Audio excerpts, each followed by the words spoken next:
Item ಯಾವುದೇ ಇರಲಿ try ಮಾಡಿ ಆಚಿ ಚಿಕನ್ ಮಸಾಲಾ. ರಾಜ್ಯಕ್ಕೆ ಎದುರಾಗಲಿದೆಯಾ ಕಂಡು ಕೇಳರಿಯದ ಬರ. 2 ತಿಂಗಳು ಕಳೆದ್ರೂ ಕೂಡ ರಾಜ್ಯದ ಮೇಲೆ ವರುಣ ಮಾತ್ರ ಕೃಪೆ ತೋರ್ತಾ ಇಲ್ಲ. ರಾಜ್ಯಕ್ಕೆ ಭೀಕರ ಬರದ ಎಚ್ಚರಿಕೆ ಎದುರಿಸಲು ಸಜ್ಜಾಗಿದೆಯಾ ರಾಜ್ಯ ಸರ್ಕಾರ? ಹಾಗಾದ್ರೆ 2 ತಿಂಗಳು ಕಳೆದ್ರೂ ಕೂಡ ಇದುವರೆಗೂ ಸರಿಯಾಗಿ ಮಳೆ ಬರ್ತಾ ಇಲ್ಲ ರಾಜ್ಯದಲ್ಲಿ. ರಾಜ್ಯಕ್ಕೆ ಭೀಕರ ಬರದ ಎಚ್ಚರಿಕೆ ಸಿಕ್ಕಿದೆ. ಎದುರಿಸೋದಕ್ಕೆ ರೆಡಿ ಆಗಿದೆಯಾ ಹೊಸ ಸರ್ಕಾರ? ಮಳೆ ಇಲ್ಲದೆ ಖಾಲಿ ಆಗಿದಾವೆ ಡ್ಯಾಮ್ಗಳು. KRS ನಲ್ಲೂ ನೀರಿಲ್ಲ, ಕಬಿನಿಯಲ್ಲೂ ಕಡಿಮೆ ನೀರಿದೆ. ಮುಂದಿನ ದಿನಗಳಲ್ಲಿ ಮಳೆ ಬರದಿದ್ರೆ ಕಷ್ಟ ಕಟ್ಟಿಟ್ಟ ಬುತ್ತಿ. ಕಾವೇರಿ ನೀರು ನೆಚ್ಚಿಕೊಂಡಿರುವ ಜಿಲ್ಲೆಗಳಿಗೆ ಸಂಕಷ್ಟ ಗ್ಯಾರಂಟಿ. ರಾಜ್ಯಕ್ಕೆ ಕಂಡು ಕೇಳರಿಯದ ಬರ ಎದುರಾಗಲಿದೆ. ಅದನ್ನ ಎದುರಿಸುವುದಕ್ಕೆ ರಾಜ್ಯ ಸರ್ಕಾರ ಎಷ್ಟರ ಮಟ್ಟಿಗೆ ಸಜ್ಜಾಗಿದೆ ಅನ್ನೋದು ಈಗಿರುವಂತ ಪ್ರಶ್ನೆ. ಆಲ್ಮೋಸ್ಟ್ ಈ ಜೂನ್ ಜುಲೈ ಅಂತ ಅಂದಾಗ ಬಹಳಷ್ಟು ಮಳೆ ಬೀಳಬೇಕಾಗಿತ್ತು, ಬಟ್ ಮಳೆ ಬರಲಿಲ್ಲ. ಬರ ವಿಚಾರದಲ್ಲಿ ಸಿಎಂ DK ಶಿವಕುಮಾರ್ ಅವರು ಫುಲ್ ಅಲರ್ಟ್ ಆಗಿದ್ದಾರೆ. ಬರ ಎದುರಿಸುವುದಕ್ಕೆ ಸಿದ್ಧರಾಗಿ ಅಂತ ಹೇಳಿದ್ದಾರೆ ಸಿಎಂ DK ಶಿವಕುಮಾರ್ ಅವರು. ಜಿಲ್ಲಾ ಪ್ರವಾಸಕ್ಕೆ ಉಸ್ತುವಾರಿ ಸಚಿವರಿಗೆ ಸಿಎಂ ಖಡಕ್ ಸೂಚನೆಯನ್ನ ಕೊಟ್ಟಿದ್ದಾರೆ. ಮುಂದಿನ ವಾರದಿಂದಲೇ ಕಡ್ಡಾಯ ಪ್ರವಾಸ ಮಾಡುವಂತೆ ಸೂಚನೆಯನ್ನ ಕೊಟ್ಟಿರುವುದು. ಸೋಮವಾರದಿಂದ ಬರ ಎದುರಿಸಲು ಸಿದ್ಧತಾ ಸಭೆಯನ್ನ ನಡೆಸಲಿದ್ದಾರೆ ಸಚಿವರುಗಳು. ನೀರಿನ ಸಮಸ್ಯೆ, ಮೇವಿನ ಕೊರತೆ ಆಗದಂತೆ ನೋಡಿಕೊಳ್ಳುವುದಕ್ಕೆ ಜಿಲ್ಲಾಡಳಿತಕ್ಕೆ ಸೂಚನೆಯನ್ನ ನೀಡಲಾಗಿದೆ. ಮುಂಜಾಗ್ರತಾ ಕ್ರಮಗಳನ್ನ ಕೈಗೊಳ್ಳುವಂತೆ ಸೂಚನೆಯನ್ನ ನೀಡಲಿದ್ದಾರೆ ಸಚಿವರು. ಕೇವಲ 13 ಸಚಿವರು ಇರೋದ್ರಿಂದ ಒಬ್ಬೊಬ್ಬರಿಗೆ 2-3 ಜಿಲ್ಲೆಗಳ ಉಸ್ತುವಾರಿಯನ್ನ ಕೊಟ್ಟಿದ್ದಾರೆ ಸಿಎಂ. ಅಷ್ಟು ಜಿಲ್ಲೆಗಳ ಜವಾಬ್ದಾರಿ ನಿಭಾಯಿಸುವುದೇ ಈಗ ಸಚಿವರಿಗೆ ದೊಡ್ಡ ಸವಾಲು.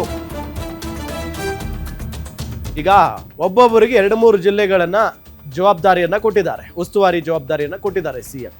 ಬಟ್ ಈ ಒಬ್ಬ ಸಚಿವ 3 ಜಿಲ್ಲೆಗಳಿಗೆ, ಜಿಲ್ಲೆಗಳು 3 ಅಂತ ಅಂದ್ರೂ ಕೂಡ ಹಲವು ತಾಲೂಕುಗಳಿರ್ತವೆ, ಹಲವು ಗ್ರಾಮಗಳಿರ್ತವೆ.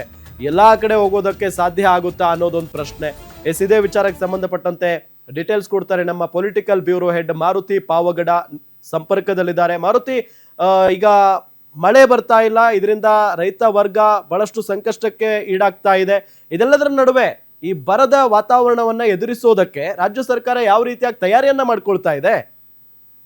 ರಾಮ್, ಕಳೆದ 6-7 ವರ್ಷಕ್ಕೆ ಹೋಲಿಕೆ ಮಾಡಿದ್ರೆ ಈ ಬಾರಿ ರಾಜ್ಯಕ್ಕೆ ಮುಂಗಾರಿನ ಅಭಾವ ದೊಡ್ಡ ಮಟ್ಟದಲ್ಲಿ ಕಾಡ್ತಾ ಇದೆ. ಈಗಾಗಲೇ ಕಳೆದ 2-3 ವರ್ಷದಲ್ಲಿ ಇಷ್ಟೊತ್ತಿಗೆ ಇದೇ ತಿಂಗಳ ಈ ದಿನಾಂಕಕ್ಕೆ ಒಮ್ಮೆ ಹಲವು ಡ್ಯಾಮ್ಗಳು ತುಂಬಿದ್ವು. ಆ ಡ್ಯಾಮ್ಗಳಿಗೆ ಪೂಜೆಯನ್ನು ಕೂಡ ಅಂದಿನ ಮುಖ್ಯಮಂತ್ರಿ ಆದಂತಹ ಸಿದ್ದರಾಮಯ್ಯ ಅವರು ಮಾಡಿ ಮುಗಿಸಿ ಬಂದಿತ್ತು. ಆದ್ರೆ ಈ ಬಾರಿ ಆ ರೀತಿಯಾದಂತಹ ಒಂದು ಪರಿಸ್ಥಿತಿ ಕಾಣಿಸ್ತಾ ಇಲ್ಲ. 224 ವಿಧಾನಸಭಾ ಕ್ಷೇತ್ರಗಳಲ್ಲೂ ಕೂಡ ದೊಡ್ಡ ಮಟ್ಟದ ಒಂದು ಮಳೆಗಳು ಆಗದೆ ಇರುವಂತದ್ದು, ಅಲ್ಲೋ ಇಲ್ಲೋ ಬಿತ್ತನೆ ಆಗಿದ್ರು ಕೂಡ ಬಿತ್ತನೆ ಆಗಿರುವಂತಹ ಬೆಳೆಗಳಿಗೆ ಮಳೆ ಬರದೇ ಇರೋದ್ರಿಂದ ಬಹಳಷ್ಟು ಸಮಸ್ಯೆಗಳು ಆಗ್ತಾ ಇರುವಂತದ್ದು. ಕೇವಲ ಬೆಳೆಗಷ್ಟೇ ಅಲ್ಲ, ಮುಂದಿನ ದಿನಗಳಲ್ಲಿ ನೀರಿನ ಅಭಾವ ಕೂಡ ಆಗುತ್ತೆ ಅನ್ನುವಂತ ಒಂದು ಮಾಹಿತಿ ರಾಜ್ಯ ಸರ್ಕಾರಕ್ಕೆ ಸಿಕ್ಕಿರುವಂತಹ ಒಂದು ಹಿನ್ನೆಲೆಯಲ್ಲಿ ಮುಖ್ಯಮಂತ್ರಿ DK ಶಿವಕುಮಾರ್ ಅವರು ಅಲರ್ಟ್ ಆಗಿದ್ದಾರೆ.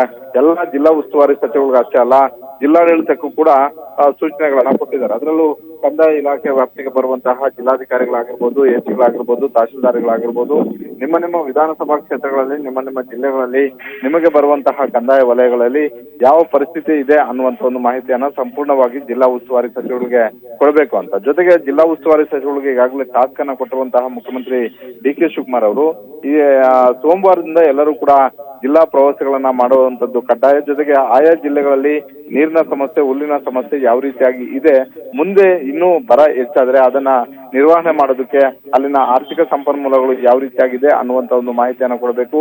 ಎಲ್ಲೂ ಕೂಡ ನೀರಿನ ಸಮಸ್ಯೆ ಆಗದೇ ಇರುವಂತಹ ಒಂದು ರೀತಿಯಲ್ಲಿ ಮುಂಜಾಗ್ರತಾ ಕ್ರಮಗಳನ್ನ ತೆಗೆದುಕೊಳ್ಳೋದಕ್ಕೆ ಎಲ್ಲಾ ಸಿದ್ಧತೆಗಳನ್ನು ಕೂಡ ಮಾಡ್ಕೊಳ್ಬೇಕು ಅನ್ನುವಂತ ಒಂದು ಸೂಚನೆಯನ್ನ ಜಿಲ್ಲಾ ಉಸ್ತುವಾರಿ ಸಚಿವರಿಗೆ ಕೊಟ್ಟಿರುವಂತದ್ದು. ಈಗಿರುವಂತಹ 13 ಸಚಿವರಿಗೆ ಬೇರೆ ಬೇರೆ ಜಿಲ್ಲೆಗಳ ಒಂದು ಉಸ್ತುವಾರಿಯನ್ನು ಕೂಡ ಕೊಟ್ಟಿದ್ದಾರೆ. ಕೆಲವರಿಗೆ 3 ಜಿಲ್ಲೆಗಳ ಉಸ್ತುವಾರಿ ಇದೆ, ಕೆಲವರಿಗೆ 2 ಜಿಲ್ಲೆಗಳ ಉಸ್ತುವಾರಿ ಇದೆ. ಯಾವುದೇ ಜಿಲ್ಲೆಯಲ್ಲಿ ನೀರಿನ ಸಮಸ್ಯೆ ಆಗದೇ ಇರುವಂತಹ ಒಂದು ರೀತಿಯಲ್ಲಿ ನಿರ್ಧಾರಗಳು ಆಗ್ಲಿ ಅನ್ನುವಂತ ಒಂದು ಸೂಚನೆಗಳನ್ನು ಕೊಟ್ಟಿದ್ದಾರೆ. ಸೋಮವಾರದಿಂದ ಎಲ್ಲಾ ಸಚಿವರು ಕೂಡ ಜಿಲ್ಲೆಗಳತ್ತ ಮುಖ ಮಾಡಲಿದ್ದಾರೆ. ರಾಮ್, ಥ್ಯಾಂಕ್ ಯು ತಮ್ಮೆಲ್ಲ ಮಾಹಿತಿಗಾಗಿ.